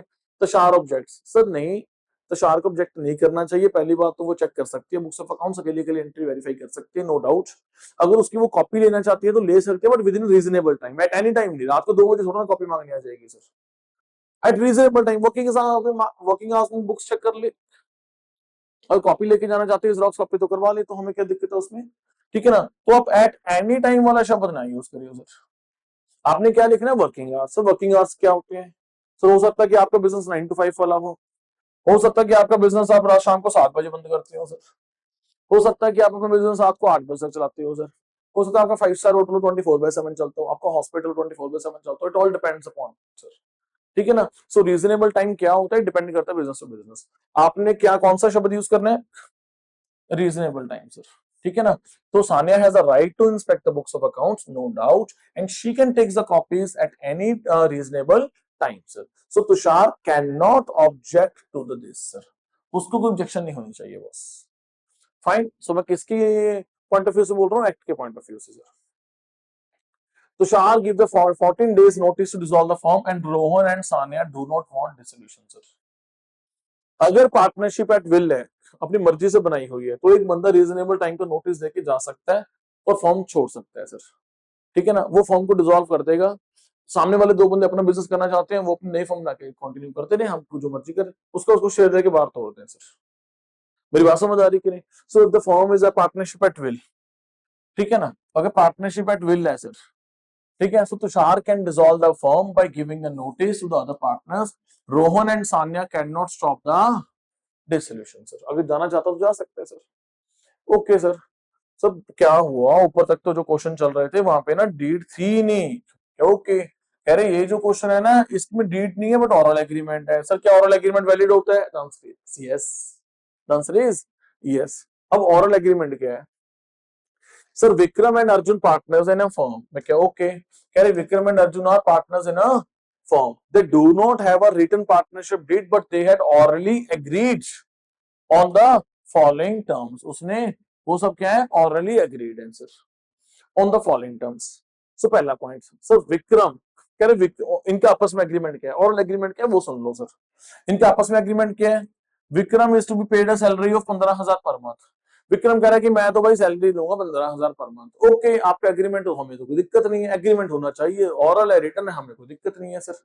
ठीक है ना, एग्रीमेंट तो है ना, ऐसा तो नहीं अभी डेट नहीं, एग्रीमेंट तो है ना। अर्जुन कह रहा है भाई हम तो लेंगे कमीशन 12% ऑन नेट प्रॉफिट। ठीक है, डिसाइडेड है 12% नेट प्रॉफिट ले ले सर। इंटरेस्ट ऑन कैपिटल मिलेगा 8%, इंटरेस्ट ऑन ड्राइंग चार्ज करना है 9%। इनमें आपस में रजामंदी है और भी हमें कोई दिक्कत नहीं है। कह रहे कि कोई पार्टनर नहीं एंटर हो सकता without the consent of the both partners. तो ठीक है सर, हमें कंडीशन समझ आ गई। पहले वाले को मिलेगी सैलरी, दूसरे वाले को मिलेगा कमीशन। बाकी interest on capital, interest on drawings का पॉइंट है, पांचवा पॉइंट एडमिशन का पॉइंट है सर। Simple sir. तब हुआ क्या, following disputes have arisen between the Vikram and Arjun. आप कमेंट करके बताओ कि इसका आंसर क्या रहेगा सर। नाउ पहला, Arjun now demands that he should be paid a salary of rupees 15,000 per month in place of commission agreed earlier. So पहले partner को क्या मिलनी थी, ए को क्या मिलना था, सैलरी। पहले पार्ट सॉरी विक्रम को क्या मिलनी थी, सैलरी। विक्रम को क्या मिलनी थी, सैलरी सर। नाउ अर्जुन क्या कह रहा है कि भाई, कह रहा है मुझे, अच्छा दूसरे को क्या मिलना था, कमीशन। अब दूसरा पार्टनर अर्जुन कह रहा है कि भाई मुझे भी ना सैलरी दे दो यार 15,000 per month instead of commission sir. कहना इन प्लेस ऑफ कमीशन ना मैं भी सैलरी ले लूंगा। नो भाई, तुम नहीं मिल ले सकते। तो क्या रजामंदी हुई है, क्या मिलेगा इसको सर, कमीशन। तो उसको कमीशन ले भाई अपना। अब क्या होगा, नेट प्रॉफिट कम आया होगा फर्म का। अब उसने हिसाब लगाया होगा कि 15,000 इंटू 12 81 ज्यादा बन रहा है, मेरा प्रॉफिट कम बन रहा है, मेरी कमीशन, मुझे सैलरी दे दो। नो सर, ऐसा नहीं है। बाद में नहीं आप पलट सकते सर। जो रजामंदी हो गई होगी सर, या फिर एग्रीमेंट ना करते sir. Fine. So second point बाद में देखते हैं सर। ठीक है, आपको क्लास कैसी लग रही है, आप प्लीज कमेंट करके बताओ। Are you enjoying the class और नॉट, आपको समझ आ रहा है कि नहीं। Still if you have any doubt you can ask sir. ठीक है, उसके बाद so how the disputes will be resolved. So partnership agreement में बी रिटन और oral, therefore the terms agreed orally between the Vikram and Arjun constitute a valid agreement। ये बात लिख देना सर कि जो oral terms and conditions agreement होता है ना, वो वैलिड एग्रीमेंट है सर। अगर आप ऑरली एग्रीड हो कोई दिक्कत नहीं है, लॉ को कोई दिक्कत नहीं है सर। ठीक है ना, वो भी एग्रीमेंट ही है सर। तो जो अर्जुन है ना, वो जो सैलरी मांग रहा है, ठीक है, is equal to the salary of Vikram in lieu of commission, commission की बजाय उसकी जगह पे, sir it is not valid sir. ठीक है ना, उसको क्या मिलेगा, कमीशन मिलेगा जो तय हुआ था sir. Fine. So the demand of Arjun is to be paid a salary equal to the salary of Vikram in the lieu of commission is not valid. He will only continue to get a commission as already decided in our agreement, sir. Fine. At the rate of 12% on net profit as per the oral agreement, sir. मेरी बात समझ आ रही कि नहीं समझ आ रही? लो जी, अब बात करते हैं दूसरे पॉइंट की सर। ठीक है, पहला पार्टनर क्या कहता है, सो विक्रम कह रहा है he wants to admit his son. कह रहा है कि मैं अपने सन को एडमिट करना चाह रहा हूं। मैं क्या ओके, कहना by giving a 20% share out of his on profit share. Vikram कह रहा है मेरा पार्टनर बेटा आएगा एज अ पार्टनर, मैं अपने शेयर में से शेयर दे दूंगा। फॉर एग्जांपल हमारा 50-50 है, मैं आगे से 30 एंजॉय कर लूंगा, पर मेरा 20 मेरे बेटे को दे दो। पर दूसरा पार्टनर क्या कहता है, वो ऑब्जेक्ट कर रहा है। Arjun does not agree sir. Arjun does not agree sir. वो कह रहा है मैं नहीं राजी इस चीज पे सर। और आपस में क्या एग्रीमेंट था कि दूसरा पार्टनर राजी होना चाहिए। ठीक है ना, without the consent of both partner no new partner can be admitted sir. Without the consent of both partner sir. अब बताओ कि उसका बेटा आ सकता है, वो कह रहा है भाई मैं कौन सा तुम्हें दिक्कत दे रहा हूं, मैं तो अपने वाले शेयर में से शेयर दे दूंगा। सर नहीं, रजामंदी क्या है, दोनों की होनी चाहिए सर। मेरी बात समझ आ रही है कि नहीं। सो विक्रम सन will not be admitted as a partner because Arjun has not given the consent. A new partner can be introduced only with the both partners consent। यानी कि दो ही पार्टनर है तो आप कह सकते हो कि दोनों की सहमति, यानी कि unanimous consent sir of all the existing partners sir। So in this case his son will not be admitted as a partner sir। सिर्फ यही लाइन नीचे मतलब क्या देना, कंक्लूड करना है आपने कि he will not be admitted sir, his son will not be admitted। पहले कर दो एंड में कर दो, वो कोई दिक्कत नहीं है। तो कई ऐसे लिखते रहो as decided there is no admission sir. As decided there is no admission of the other partner without the consent of both partner. सिर्फ इतना ही नहीं लिखना, फुल स्टॉप, ये भी लिखो his son will not B admitted sir. Question जो पूछा है उसका भी तो आंसर दो ना। उसने पूछा है कि विक्रम का सन आएगा कि नहीं आएगा sir. Fine, he wants to admit sir, तो बताओ नहीं आ सकता सर। यानी कि लॉ को भी कंसीडर करो भी, आपकी एग्रीमेंट ये कह रहा है तो इसलिए रिजल्ट ये है। तो दोनों लाइनों को लिखना है सर। ऐसा ना हो कि सिर्फ लॉ जो उनका एग्रीमेंट है, जो लॉ के प्रोविजनों से वो उनको देखते रहो सर, उनको लिखते रहो सर। जो कंक्लूजन निकले रिजल्ट उनको भी साथ में लिखना, दोनों को लिखना है सर, ठीक है। सो आई डू होप आपको समझ आ गया होगा सर, ठीक है। सो नेक्स्ट क्लास में शुरू करेंगे charge against profit, appropriation of profit sir, ठीक है। सो आपकी क्लास कैसे रही सर, आप कमेंट करके जरूर बताइएगा। फाइन, सो अगर कोई भी डाउट हो you can ask, fine. So but I do assure you at the end of the completion of syllabus each and every question will be discuss sir, कोई भी क्वेश्चन बचेगा नहीं सर, चाहे वो इजी है चाहे डिफिकल्ट है, कुछ भी है सर, ठीक है। So thank you so much sir, thank you so much for your support.